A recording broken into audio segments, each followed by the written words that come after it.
diabética. Es muy interesante, es muy variada, tiene muchas facetas. Vamos a hablar un poco sobre los mecanismos fisiopatológicos, pero me interesa mucho que reconozcamos que la neuropatía diabética no solo es alteración en la sensibilidad, sino que se presenta de otras formas también. Yo sé que ustedes lo saben, solo quiero puntualizarlo. Y la otra situación es que vamos a hablar un poco sobre qué tenemos que hacer para el diagnóstico. No voy a tocar el tratamiento porque pues ese sí sería otro tema aparte, nada más daré algunas cosas que hay que considerar, pero no me voy a meter en tratamiento como tal. La sigo haciendo de tos desde ayer. Bueno, a ver.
Bien, vamos a comenzar. La diabetes, bueno, solamente para ponernos en un contexto, la diabetes sabemos que es un trastorno crónico, genético, caracterizado por algunas manifestaciones específicas, consistente en alteraciones en el metabolismo de los carbohidratos, lípidos y proteínas. Es un síndrome vascular que puede ser macro o microangiopático y es un síndrome neuropático. Esa es la importancia de ver esto, que puede ser a su vez autonómico y periférico, es decir, nuestros dos sistemas nerviosos se ven afectados, no nada más uno. La neuropatía se define como un daño en el nervio periférico somatoautonómico y atribuible solo a la diabetes mellitus, que ese es el punto principal. Es decir, los daños a nivel central son diferentes a los daños a nivel periférico. A nivel central también tenemos alteraciones, pero nosotros nos vamos a referir en esta plática solamente a los daños que se generan de los nervios que son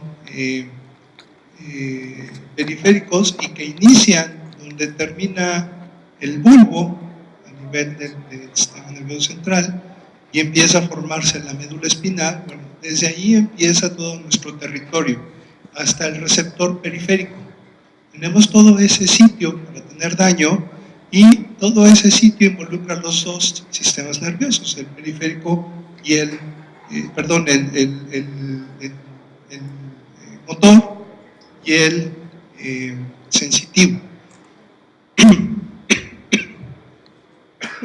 Tenemos varias entidades clínicas distintas que incluyen neuropatías difusas, neuropatías focales y neuropatías craneales.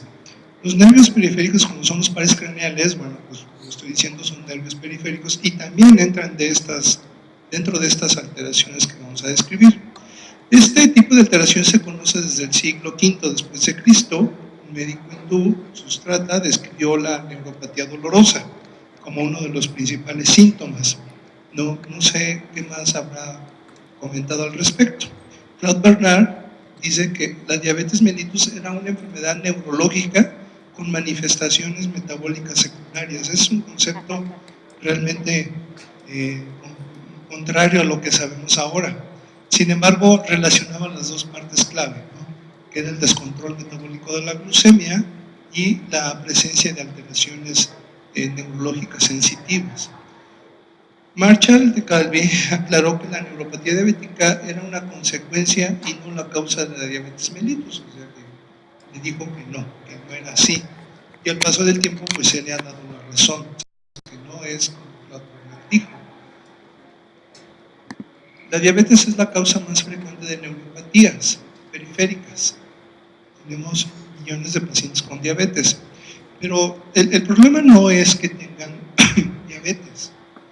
El problema es, en específico, en el diabético tipo 2, tenemos por lo menos 10 años antes de que se exprese la hiperglucemia como diabetes, tenemos alteraciones de la glucemia, tenemos elevaciones, tal vez transitorias, que inician desde la hiperglucemia postprandial. Esta hiperglucemia postprandial al paso del tiempo nos llevará a hiperglucemia de ayuno, y al paso del tiempo desarrollaremos la diabetes como tal. Todo ese tiempo, esos años, van llevando daño sobre el nervio. Entonces, cuando nosotros encontramos a un paciente con diabetes mellitus tipo 2, que hoy le hacemos el diagnóstico, ya tiene 10 años de daño sobre todas las células y en específico sobre los nervios. Entonces, empezamos desde antes. Inicia en la porción distal de las extremidades inferiores y con la progresión de la enfermedad hay una pérdida sensorial, asciende a alcanzar el tercer oído en las piernas y aparece finalmente en las manos. 243 millones en 2006 de personas en el mundo están afectadas. Ese número, por supuesto, se ha de ver ya por lo menos un 50% más, 480 millones. 30 millones sufren de alguna forma de neuropatía diabética, originada por diabetes tipo 1 o diabetes tipo 2. La diabetes tipo 1 es un poco más tardía, porque empieza a tener hiperglucemias justo cuando lo encontramos y entonces no hay daño. Pero el paciente con diabetes tipo 2 ya tiene varios años de tener hiperglucemia. La neuropatía diabética en estudios clínicos de población abierta, en ambos tipos de diabetes, se encuentra entre 50 y 60% una vez que se ha instalado la hiperglucemia en el diabético tipo 1. En el estudio de San Luis Valley de diabetes, encontró una prevalencia de neuropatía distal simétrica entre 279 individuos estudiados con diabetes tipo 2 del 25%, y la evaluación se basó en una exploración que evaluaba reflejos de tobilla y sensibilidad. ¿Esto qué importancia tiene? Pues qué es lo que podemos hacer en el consultorio, ¿no? Los reflejos osteotendinosos y verificar la sensibilidad. Entonces, está al alcance de la mano encontrar esto rápidamente. Claro, tenemos muchas cosas que hacer en el consultorio, pero si nosotros nos damos la oportunidad de hacer una revisión sistemática del paciente, de todos los pacientes, y después podemos dividir un poquito la consulta y dedicarnos a un cierto día a revisar los pies y revisar datos neurológicos y demás, sobre todo en la institución, pueden revisar toda su consulta en algún momento ahí y encontrar todas estas alteraciones. Es cuestión de revisarse y plantear una alternativa de cómo revisar a estos pacientes.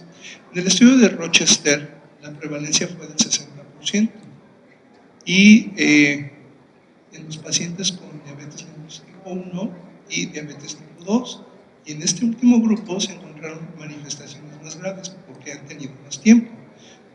Con la hiperglucemia, el Pittsburgh Epidemiology of the Diabetes Complication Study, la prevalencia fue del 58%. Esta fue determinada a partir de anomalías en 2 o más signos sensitivos o motores, síntomas concordantes con neuropatía y disminución de reflejos tendinosos. Entonces, son cosas que podemos hacer en el consultorio. De momento, a lo mejor nos es un poco complicado establecer si sí o si no, pero todo lo vamos haciendo a través de experiencia. Entonces, lo que tenemos que hacer es darnos el tiempo de revisar para ir nosotros observando cómo es que estos cambios se van dando. Entonces, al adquirir experiencia, podemos encontrar estos números tan altos porque podemos detectarlo. La cosa es hacerlo de una manera rutinaria. En un estudio en La Raza en 2006, la prevalencia de neuropatía diabética en el grupo total de pacientes fue diabéticos de tipo 1 y tipo 2. En conjunto fue de 81%. Para diabéticos tipo 1, el 69% tenía esta alteración. Obviamente no era en el momento del diagnóstico, sino tiempo después. Y diabetes mellitus tipo 2 hasta el 95%. Estos dos números quizá nos dicen, bueno, sí hay mucha, pero también está traduciendo algo más. Lo que está traduciendo son pacientes que no han tenido un control adecuado. Es decir, el tiempo que tengan de evolución, su control no ha sido adecuado. Por eso tienen esa alteración y por eso encontramos esa prevalencia. La severidad de la neuropatía fue mayor en diabéticos tipo 2, obviamente, con más tiempo. La correlación más significativa de la neuropatía diabética se asoció al tiempo de evolución de la enfermedad. Eso fue lo más importante. Y 20% de los pacientes con diabetes tipo 2 pueden presentar neuropatía diabética al momento del diagnóstico, considerando un promedio de 7 años de duración de la enfermedad que precede la expresión clínica para hacer el diagnóstico. Entonces, ese tiempo que nosotros, digamos que es oscuro para nosotros porque no diagnosticamos al paciente, ese es el tiempo que se está generando daño en los nervios y que se va a manifestar como neuropatía diabética como tal.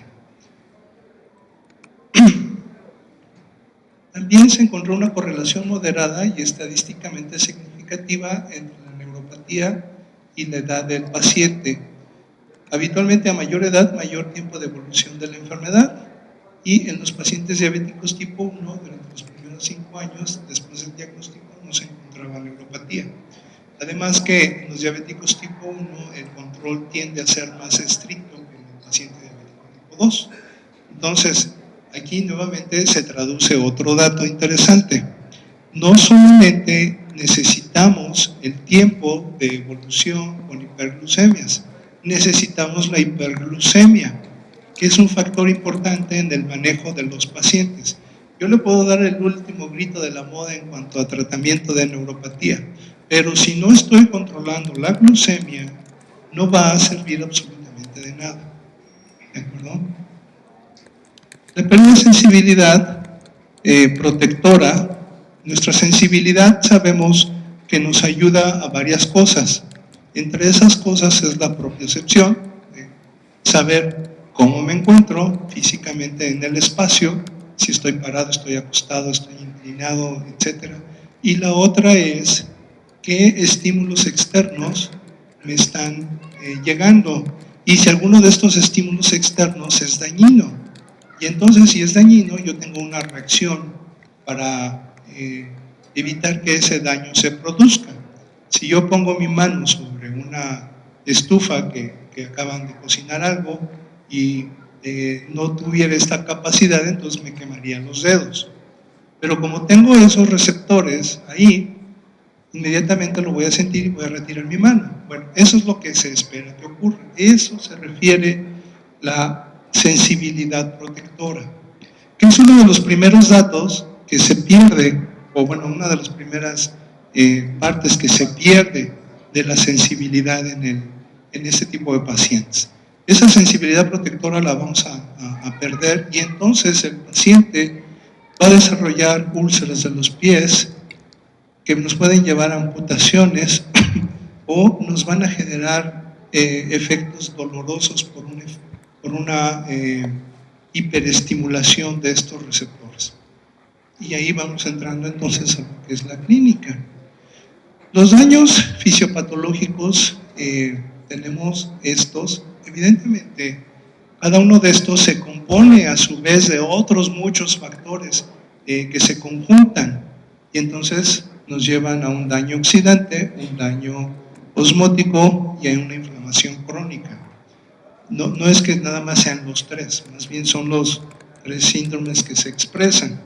Tenemos hiperglucemia, se provoca que la glucosa entre al axón de la célula de Schwann y bajo la acción de la aldosa reductosa se transforma en sorbitol, produciendo hiperosmolaridad y produciendo edema. Y eso trae cambios vasculares también. tenemos aumento del nicotina del indifosfato, que está activado, hay un decremento en la regeneración de glutatión, que es un factor protector, imposibilidad de la neutralización de radicales oxidantes o nitrosilantes, y se produce entonces daño por oxidación.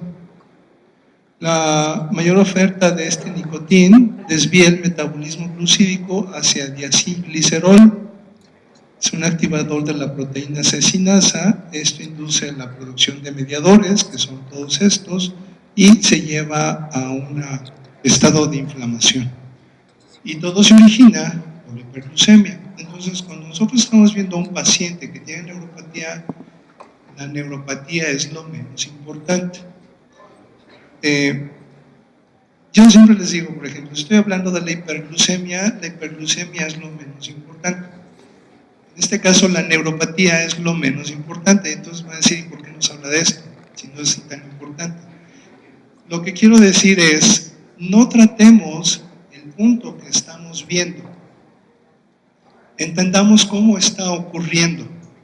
Si entendemos esa parte, entonces tenemos toda la posibilidad de encontrar respuestas acertadas y obtener mejores resultados.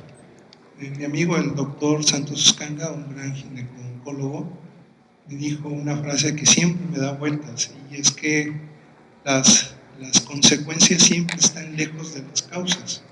Si nosotros no entendemos esas causas, que en este caso es la hiperglucemia, no vamos a poder manejar la neuropatía.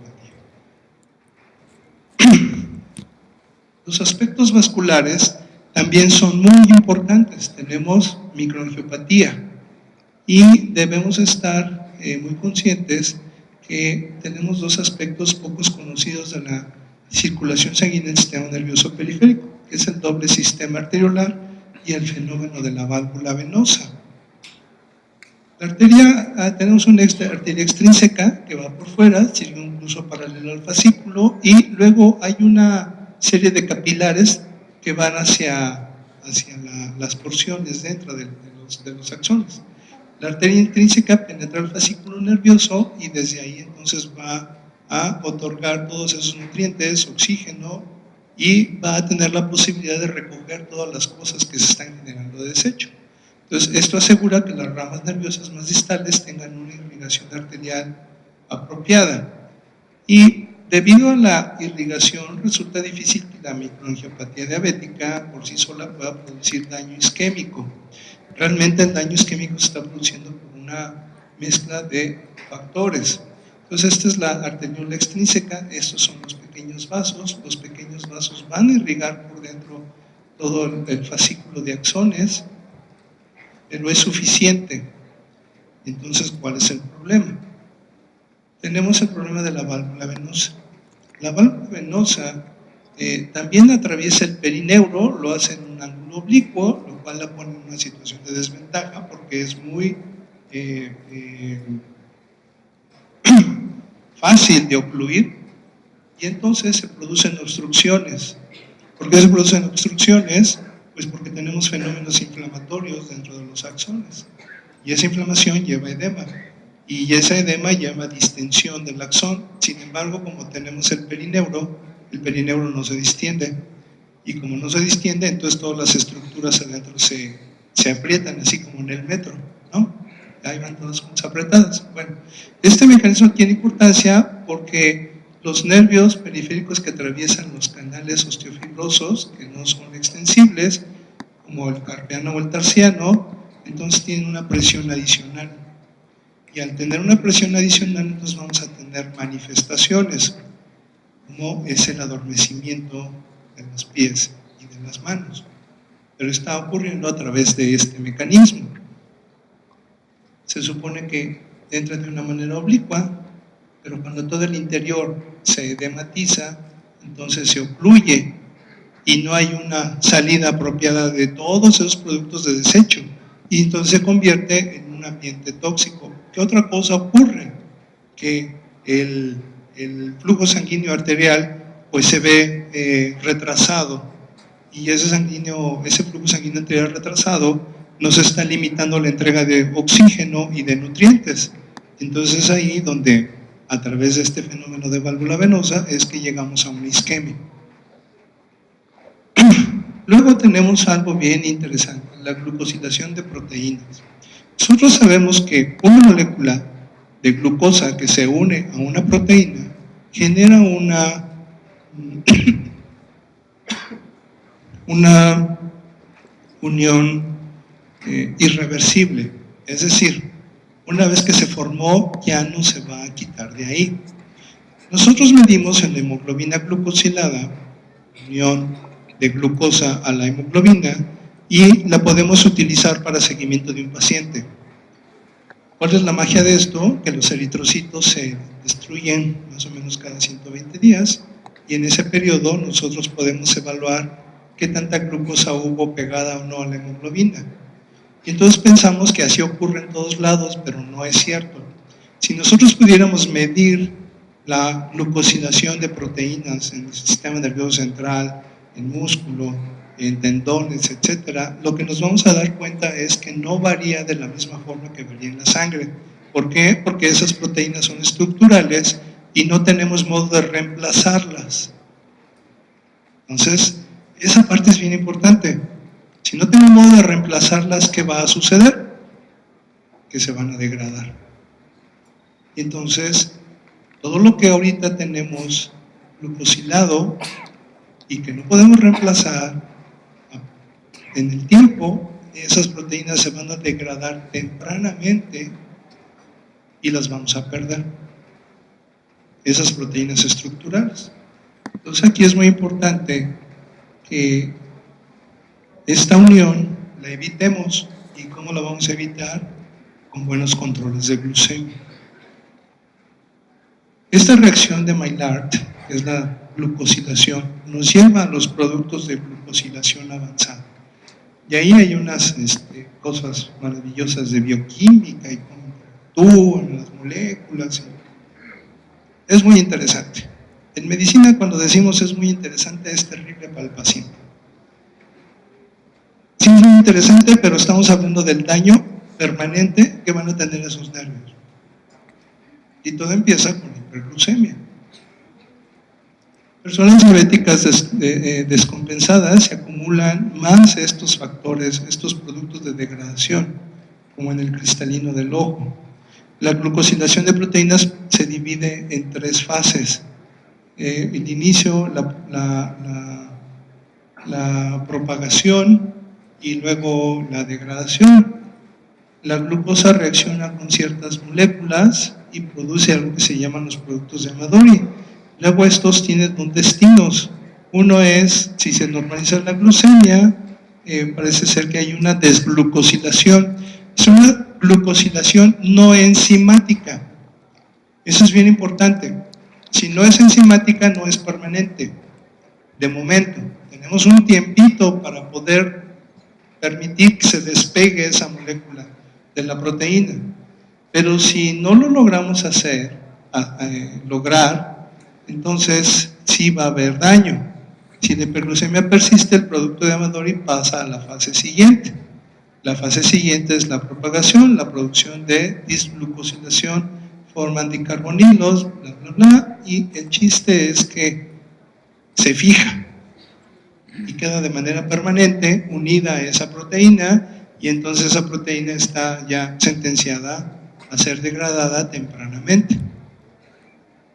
Luego vienen los productos de glucosilación avanzada. Tenemos de varios tipos y de varias formas, y bla, bla, bla. Al final es lo mismo porque se va a manifestar de la misma manera y vamos a tener pérdida de esas proteínas estructurales. Los nervios periféricos, la glucosilación del componente proteico de la mielina estimula los macrófagos. Y los macrófagos pues van a hacer lo que saben hacer, van a ir y se van a comer esa mielina que ha sido modificada, y entonces la glucosilación junto con los macrófagos llevan a la génesis de la neuropatía diabética. Vamos marcando nuestra mielina para que sea digerida por estas células. Tenemos fenómenos de autooxidación de glucosa y esto también se relaciona a la glucosilación. El proceso de oxidación en presencia de iones de hierro y cobre, la glucosa se forma en hidroxialdehído y se transforma en un anión radical de N-diol, que es una molécula inestable. Este se transforma en otros productos y al final lo que sucede es que llevan a inflamación crónica, que llevan a estimulación de macrófagos, que lleva a que los macrófagos se coman la mielina y que nos llevan todos a los síndromes neuropáticos que estamos acostumbrados a ver en los pacientes con neuropatía.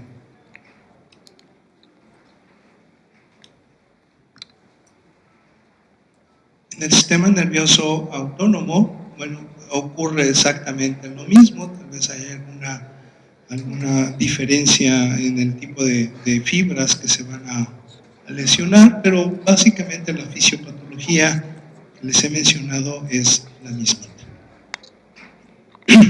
Lo que vamos a tener es nervios periféricos que salen de la médula espinal, vamos a tener exceso de glucosa en los axones, estos axones se van a edematizar por el problema osmótico, vamos a tener reacciones de inflamación, generación de radicales libres, daño sobre la mielina, pérdida del axón,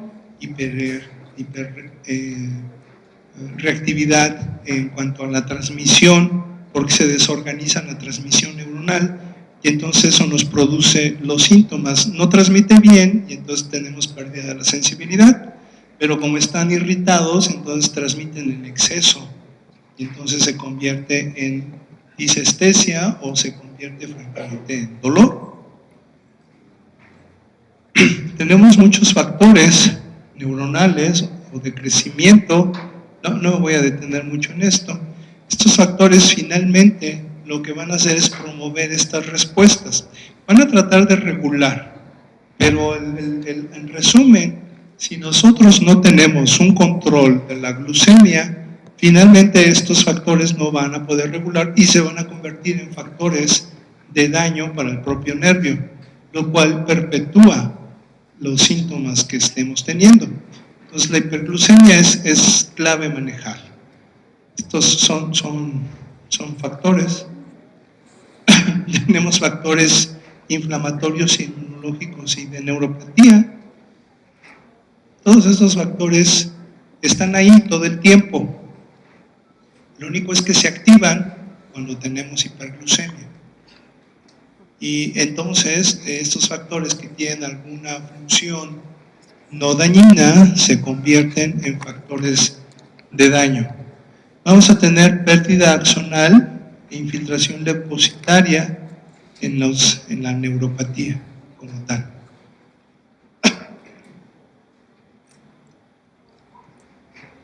Entonces, la neuropatía diabética de etiología inflamatoria autoinmune incluye radículo. Estos son síndromes clínicos.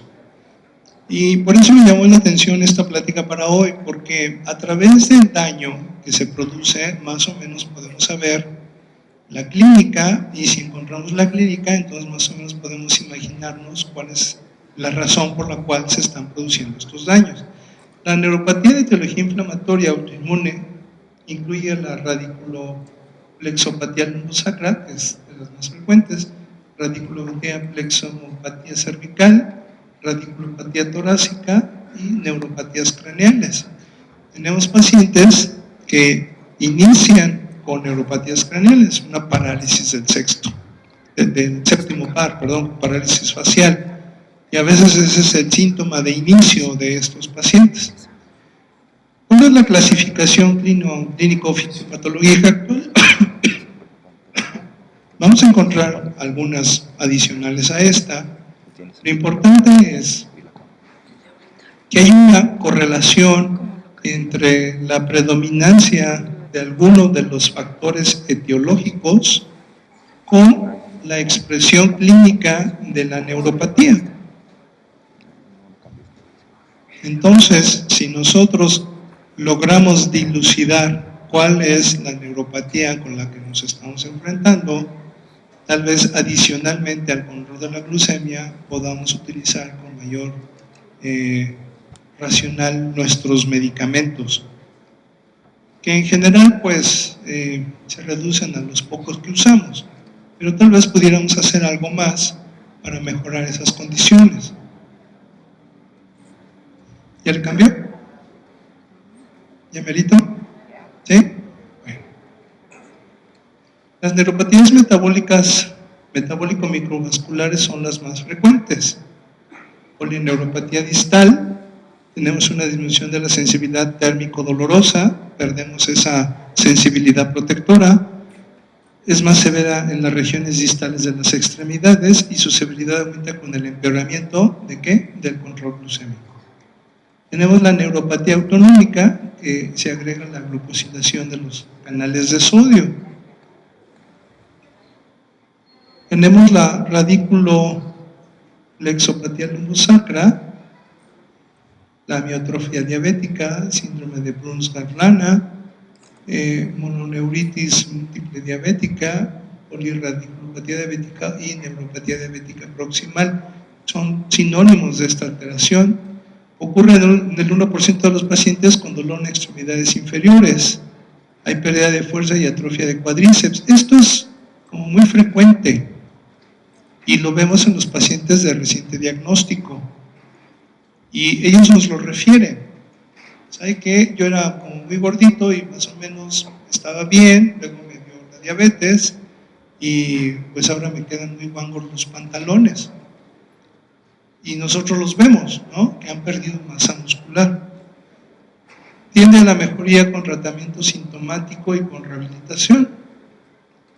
Tenemos neuropatías compresivas, el mecanismo de la válvula venosa es el que predomina sobre la base del edema axonal causado por acumulación de sorbitol. Tenemos aumento de volumen de los axones y de los fascículos que nos lleva al daño isquémico. Y como estos nervios pasan por huecos óseos no extensibles o están cubiertos por tejido celular conjuntivo que los agrega en tendones también, entonces tenemos el síndrome del canal del carpo, del epidroca o de la cabeza del peroné, y es como se llaman estas neuropatías. Tenemos neuropatías asociadas a complicaciones agudas, son excepcionales, pero se pueden asociar a fenómenos de coagulación intravascular. Si se coagula en el pulmón, pues también se puede coagular en el nervio. Entonces, tenemos resultados de neuropatías difusas. Se observa en pacientes recuperados también de una cetoacidosis y se ha mencionado desde este año que luego se han encontrado principalmente en necropsias este tipo de alteraciones. No es clínicamente tan evidente, pero existe. También tenemos el déficit de tiamina como una de las causas de las neuropatías diabéticas. Está descrita desde 1973, están relacionadas al tratamiento de diabetes, es muy dolorosa, está precedida por una brusca mejoría del control glucémico mediante insulina. Este dato es interesante porque nosotros no tenemos urgencia de poner la glucosa que está en 500 en 70 a la mañana siguiente. O sea, no. En ningún momento nosotros tenemos urgencia, aunque esté muy alta, no hay urgencia de manejar una glucemia a niveles normales de una manera inmediata. No soy mejor que nadie si logro eso, más bien sería el peor de todos, porque lo que estoy trayendo es esto. También se sugiere que puede haber un déficit de tiamina y al recomendar tratamiento con insulina. La tiamina se absorbe en el tubo digestivo, es excretada por filtración glomerular, la absorción intestinal está disminuida por una deficiente acción insulínica, requiere de esto, y la reabsorción tubular no aumenta en situaciones de déficit, entonces se sigue perdiendo. La frecuencia de déficit va en este sentido, de 17 a 79%, y el déficit reduce la producción de insulina en la célula beta. Entonces, podemos ver neuropatías en otros padecimientos asociados a deficiencia de tiamina. Claro, estas no son diabéticas, pero la deficiencia de tiamina más la hiperglucemia, pues nos lleva a una expresión más rápida, más temprana y más intensa de los problemas de neuropatía. Se promueve a través del déficit de tiamina daños en el sistema nervioso central, periférico, sobre todo en la diabetes. Actúa como coenzima en 3 etapas del metabolismo de la glucosa. Y estas 3 etapas son importantísimas para saber en qué se va a usar esa glucosa y que la transformación de la glucosa sea apropiada y que nos dé lo que queremos, que es energía, y no que nos complique la existencia quedándose en el plasma.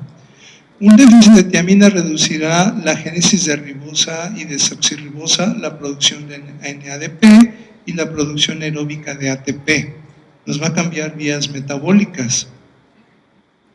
El deterioro del ciclo de las pentosas aumenta la proporción de glucosa de la vía de la 1,6-difosfato. La vía de la fructosa 1,6-difosfato incrementa la producción de proteína cecinasa. Esto aumenta resistencia a la insulina, entre otras cosas, y es un intermediario entre la patogenia de la retinopatía, la neuropatía y la nefropatía.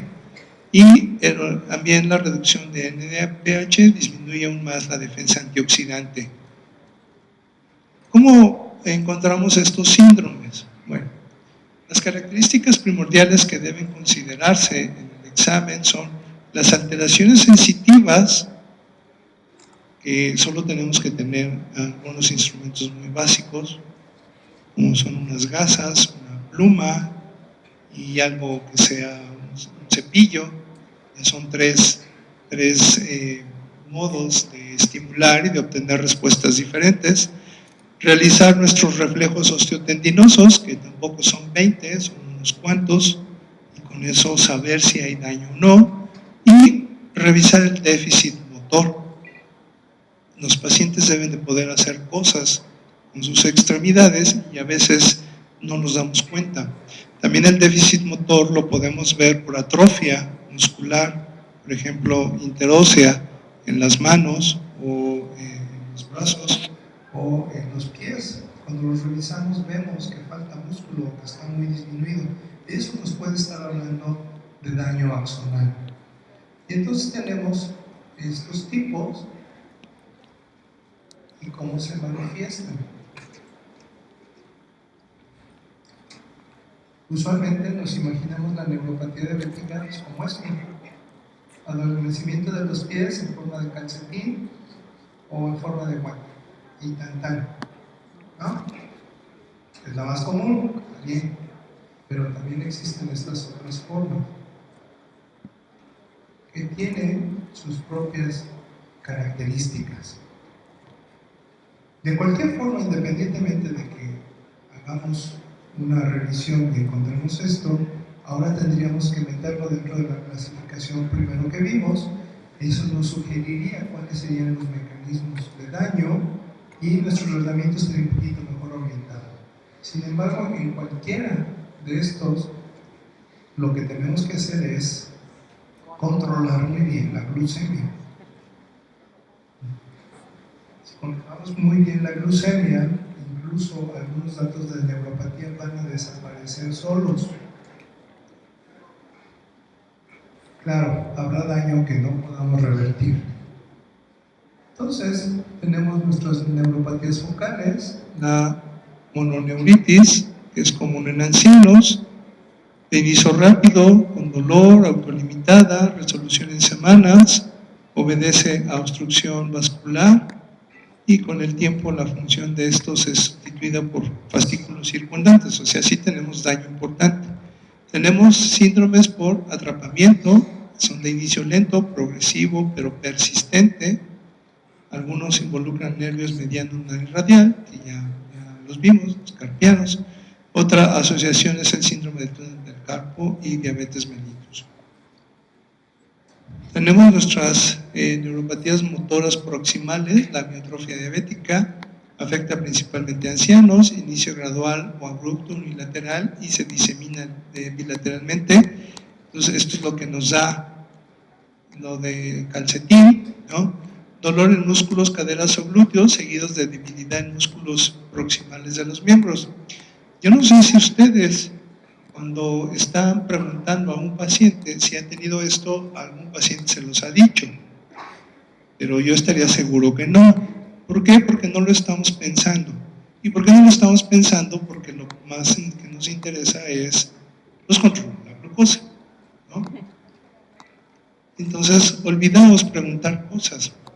No estoy diciendo que no hacen bien las cosas, simplemente digo que tenemos tantas cosas que hacer que nos enfocamos a lo que consideramos que es más importante en ese momento.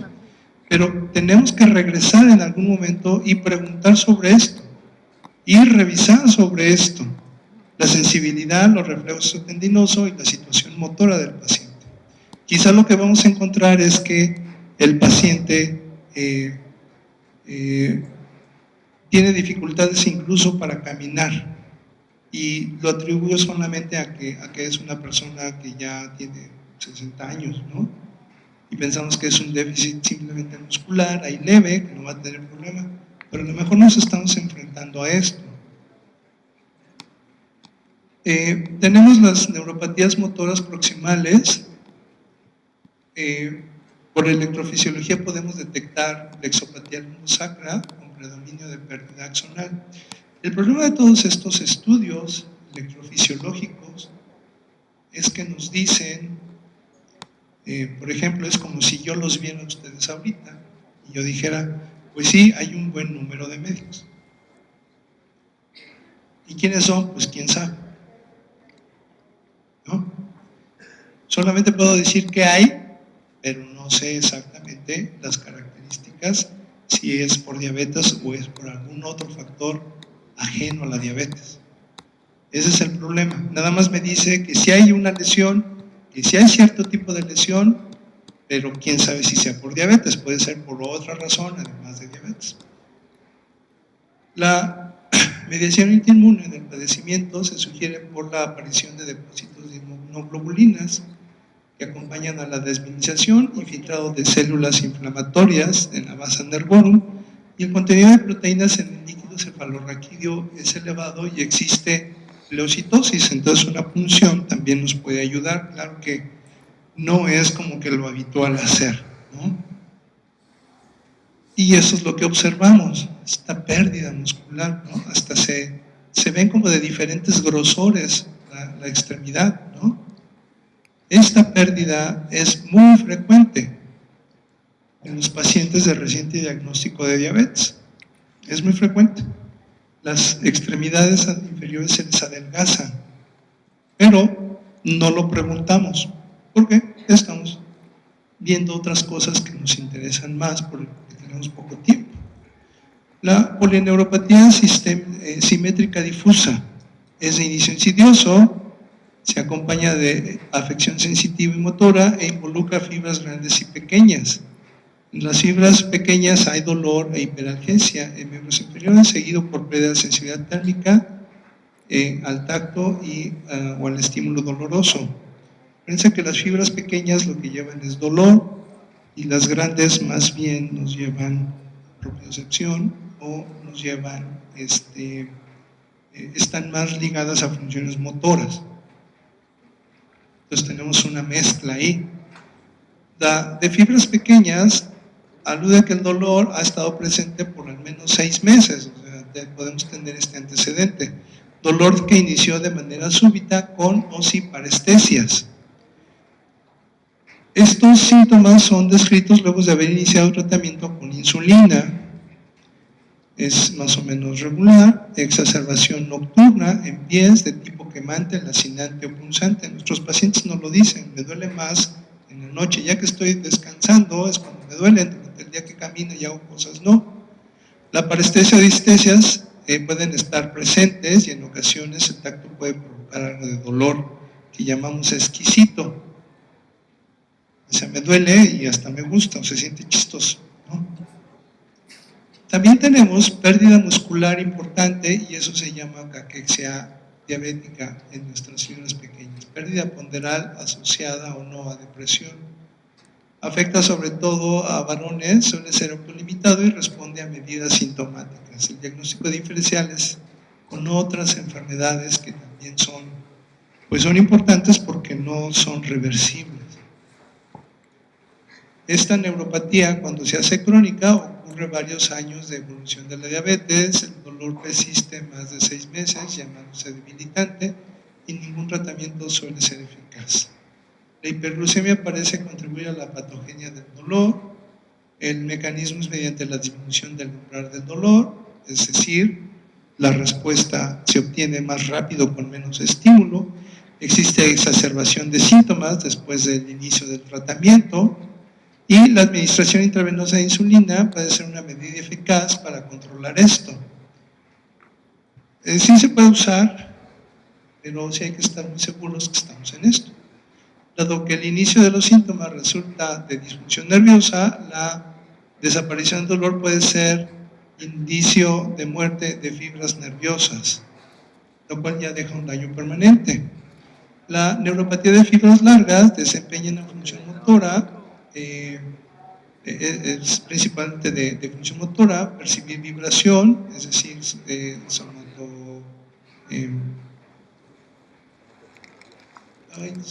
somestésico, sensación de posición, la propiocepción y termognesia. Este tipo de fibras son mielinizadas y conducen impulsos muy rápidos. Bueno, me informan que creo que estamos ya muy alargados en el tiempo. Tenemos muchos otros datos de todas estas alteraciones que se presentan.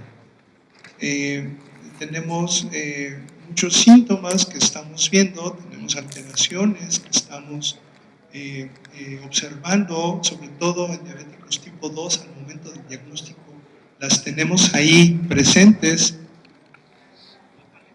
Tenemos cambios musculares interóseos, pérdida de músculo, alteración y alteración en la morfología. Esto nos habla de pérdida neuronal o axonal como tal. Tenemos las neuropatías autonómicas, que más bien nos hablan de alteraciones cardíacas, gastrointestinales, genitourinarias, alteraciones de microcirculación sobre el desempeño para el cálculo mental, por ejemplo, en fin. Tenemos una expresión diferente, pero ahí está, afectando los dos sistemas nerviosos, autónomo y no autónomo. Perdón, lo voy a tener que dejar aquí por condiciones del tiempo, pero el mensaje principal que yo les quiero dejar es: sí hay alteraciones de sensibilidad y motora y osteotendinosa, sí hay. Pero si nosotros podemos describir en el paciente qué síndrome estamos encontrando, también podemos más o menos entender cuál es la fisiopatología. Y eso nos permitirá dar un tratamiento más orientado. Y entonces el éxito de nuestro tratamiento será mejor, tendremos mejores resultados por un mayor tiempo. Pero lo que no podemos olvidar es que mientras yo no arregle esa glucosa, la neuropatía va a estar ahí. Yo lo que tengo que hacer es un control metabólico estricto, y una vez que lo consiga, la propia neuropatía va a entrar un poco en control. Y si le ayudo con algunos medicamentos, será eso, ayuda. Pero no es que los medicamentos hagan todo. Si yo no mantengo en control de la glucemia al paciente, todos los síntomas van a estar ahí, van a estar exacerbados todo el tiempo, van a ser fácilmente disparables por cualquier estímulo, y entonces nuestro tratamiento quiere decir que no es eficaz. La presencia de las neuropatías debemos entenderlas como que no hemos logrado manejar bien la glucosa, y entonces hemos permitido que el daño siga avanzando. Y si tenemos neuropatía, la otra cosa que tenemos que pensar es que pues hay daño en el ojo, hay daño en el riñón, hay daño en el corazón, hay daño en el músculo y hay daño en todos lados. Entonces es un indicador muy claro de que algo no estamos haciendo bien. Les agradezco mucho su atención. Gracias.